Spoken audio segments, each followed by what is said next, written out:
Hi, and welcome to Serenity Now, a place for entrepreneurs to ask questions, learn, get connected, and be inspired. Join us as we talk about all things business and the search for the ever-elusive Serenity Now in both business and personal life. Stephanie, why should we listen to this podcast today?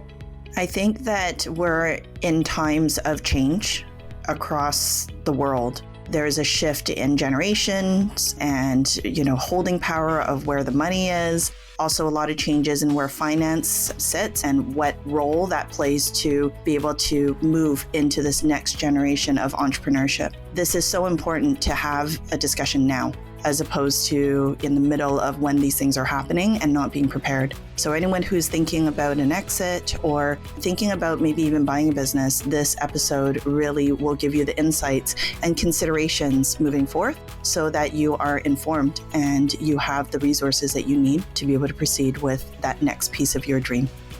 Hello and welcome to another episode of Serenity Now for entrepreneurs. This is just going to be a topic for discussion. We have so many articles that have been coming out in the last year and a half now, and buzzwords are all around our boomers and businesses that are going to exit. And we wanted to kind of just open that up a little bit today. And so there's opportunities or maybe concerns, and let's just see, and listen to some thoughts. I'm so excited. We've got our Serenity sister, Stephanie, back. Hi, Steph. Hello, missed everybody. And we've got our awesome tax woman who I can't believe is joining us today, Candace. Welcome back. Hi, Rita. And of course, Peggy, welcome. All right, let's jump in. Who wants to, hit us off first? I'll jump in. So this is a topic near and dear to my profession specifically. We've had issues in the accounting profession that are directly related to the aging boomers. We've known this has been a problem for years and years and years. A good proportion of the accountants in the world in North America are boomers. And for whatever reason, the profession is not attracting enough new young talent into the profession. It's creating this situation where the labor force is crunched. And I'm sure it's similar in a lot of professions and trades. And so people are leaving. So what do those people that are leaving do with their businesses? And what do the people that are in the business do to solve the talent shortage? So those are the things that really affect my day-to-day life. Interesting that you bring that up, Candace, because in the last couple of years in my life, not necessarily my business life, but my doctor has retired, my chiropractor has retired, my accountant has retired, and my lawyer has retired. I agree. The professionals, the boomer age professionals are all retiring. And I think some of the problem with those professions is they're not well rewarded for the amount of effort it takes to become that professional. And in the accounting practices, we know, having worked at Deloitte myself, there's a huge expectation of giving your life to the company. And I don't think the young people are in for that. I think that they have a different strategy in life. So change is needed. What about all these companies that are going to exit, that people are trying to exit as small business owners as well? Who's going to buy those? Good question. I'm going to go back to a couple of things that you said. Is one, we're losing some good folks and strong professionals that have a very different way of dedication or work ethics in the old-fashioned sense of how we used to work. And the new generation is looking for more, as far as I can see, a little bit more of a balance. The other thing with that is we're losing lots of knowledge. And I'm really concerned about that knowledge and lack of knowledge transfer being able to be passed on. And then going to the final piece is, what's going to happen with all these businesses? I've been working with another government organization over the past 9 months to figure some of those pieces out. And we've been creating some ways to be able to help people buy those businesses. So opportunity is knocking. And so how do we help people look to those businesses? And what we found is not only are people interested in learning how to do this instead of starting a business from scratch, for example, why don't you hit the ground running by picking up an existing one and, work with the person that's leaving so we can work on that knowledge transfer, as well as, not let the business die and help our economy. But the other interesting piece that has come out is a lot of sellers have been attending these sessions because I was like, why are you here? And they were saying to me, I want to learn what you're teaching them so I can position my business the right way in order for me to sell it correctly, because we don't know that either, because my first thought was, let me just wind it down. What do you think of that?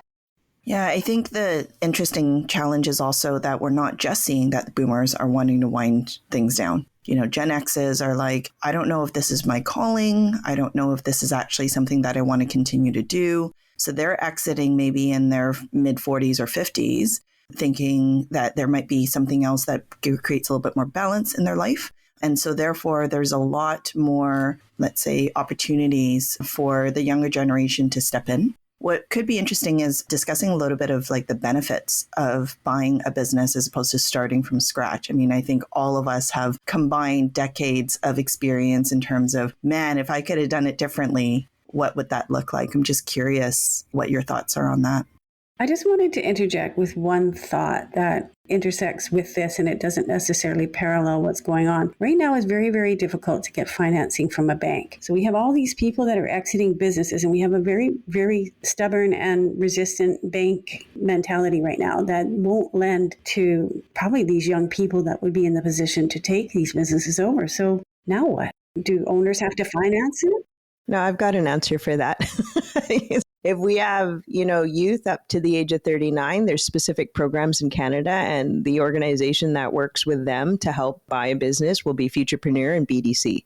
They're tag teaming on support for that. The other thing is, like you said, which is the banks are, you've got heightened due diligence. I wouldn't say they're not lending, but I would say the due diligence is a lot more heightened, and they're looking at things a little bit more carefully. So one of the things to support the new potential business owner is a business that the person that's selling, is being encouraged to do some vendor take back, which means that they keep some skin in the game to help with the business purchase. So if someone's buying a business for like $300,000, just to, give an example, the bank and the person buying in are going to get some support. And then the maybe vendor take back might put in like 50 grand or keep 50 grand in there for them and leave it over a term of 5 years. And, the idea would be they have to postpone that to the bank. That means the bank gets paid first if something should happen. But the reason why they like that, the risk is now between all of them, the new owner and the bank, and as well as the old owner, trying to make sure that they can get their money back within the 5 years. So everybody is on a path or has a vested interest to keep that business going. So that's one of the solutions that's happening.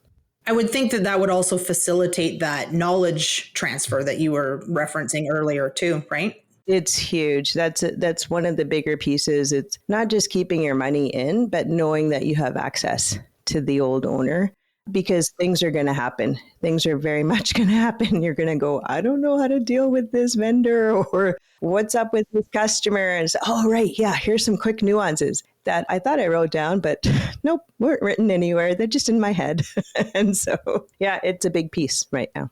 I've seen situations where the selling person has maybe too much vested interest and is wanting to keep things the same, even though they've now sold their business to somebody else. That is probably something to be aware of as a seller, that you're selling that business. Things are going to change and you need to get on board with it.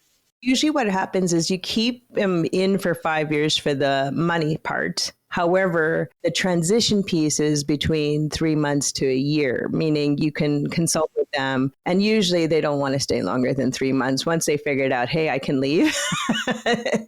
And so the consulting piece is like you try to write it out for that period, but, give some leeway. And if this owner, old owner and new owner have a good relationship, and that's why I always say you got to work in good faith in all relationships, then if you need them, then they can come back and give a hand. But yeah, that's a good point. It's hard to let go. And then if you're still apparently in, then how do you let go? So write it out.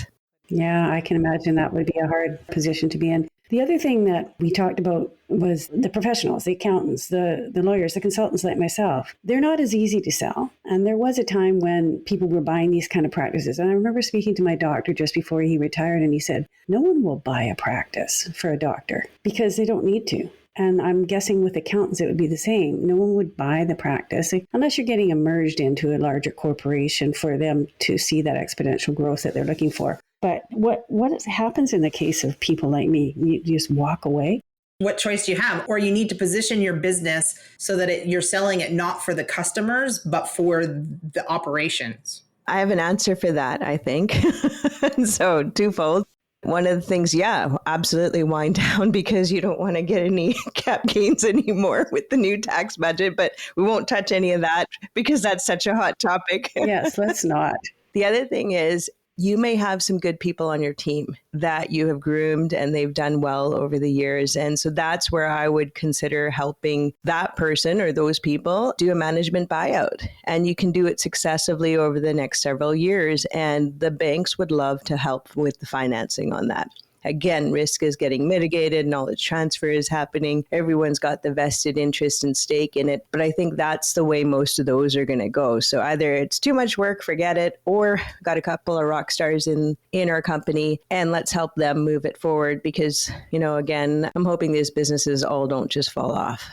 I think one of the bigger challenges are these smaller towns where, you've got one grocery store, one gas station, and people are happy to live in a more quiet rural area, whether or not there's opportunity to incentivize the younger generation to go out there and actually see this as an opportunity to build their families or, their life in these more rural areas and to essentially take over really important businesses that create towns and create communities. So this is another interesting part of Canada being so large, where there's so many people living in different parts and so many small towns, just wondering also what that impact is going to be. And is there something that could create more interest in taking over businesses in those areas? I think Steph's just solved the problem. We will now create a template or a model for all rural cities. And we'll be able to say, these are our key industries and key businesses that we've got. And let's try to help with everyone with succession plans and for new gens to come on in and try to do some matchmaking and some support, both with, the city and the banks, because we can't let them die off or we lose the towns.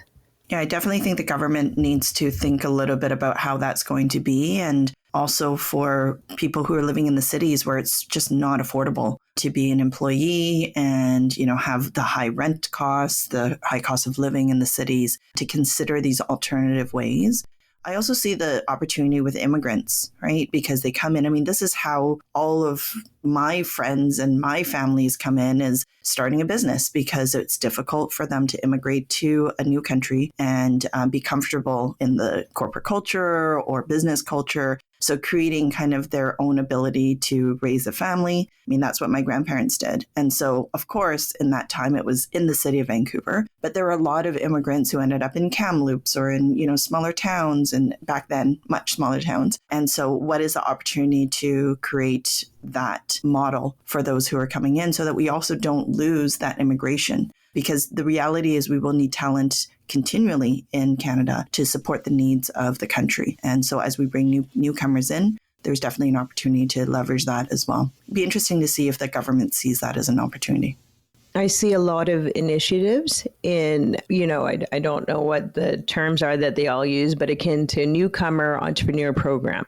Something like that. And those are being tossed around by government associations. And I see that across the provinces, but also the financial institutions are coming up to play. So I can definitely see that as an opportunity, as we've had, just over 1 million new people come on in the doors. And so that's yet another opportunity.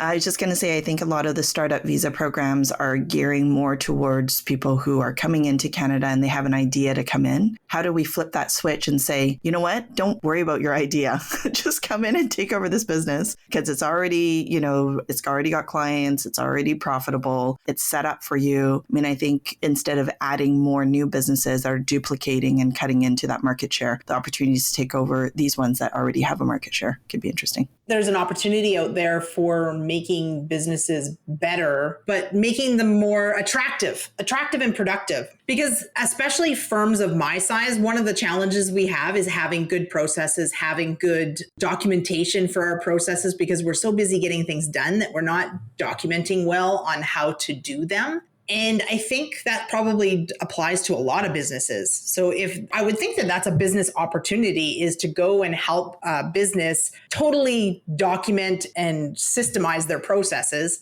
so that A, the business is sellable, and B, predictable, like the result of the business is predictable. It makes them more profitable. I think there's a big opportunity there, which also makes it easier to sell to one of those people that are coming in that may not know how to run the business.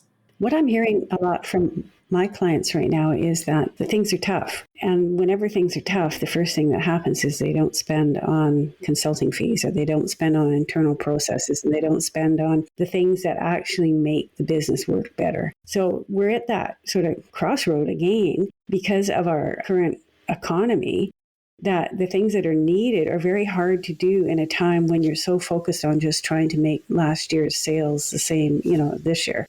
It's a weird time.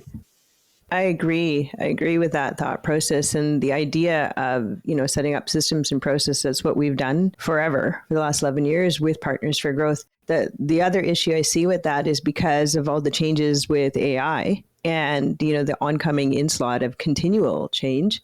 It's a good thing, but it might be obsolete in 5 months and you're spending all this money. So it's hard to justify the cost with also the, economy being where it's at. However, what we could do is pair up, the expertise from either the newcomers or the younger generation with, they know how to, typically the younger generation is way more tech savvy, way more on the pulse. The newcomers will likely have a different skill set that they can bring and offer to the other companies. So instead of just buying them outright, again, maybe we look at a staged buy-in. And so again, you're starting to marry this up and have everybody work on building these process and systems, but at a different level that suits the newer potential owners. Yeah, it's amazing. I think this topic has so much opportunity to expand further. I mean, there's an opportunity to do a little bit of a series on this, I think, but just scratching, kind of the tip of that iceberg. Any last words? Let's do a quick fireside on the final thoughts, anything in that area. I think things are changing. I don't think we have a really good grasp on how much things are changing. I mean, we see all these areas where things are changing, but sometimes it's hard to see the sixth or seventh effect of those changes. And I think we need to keep nimble for sure.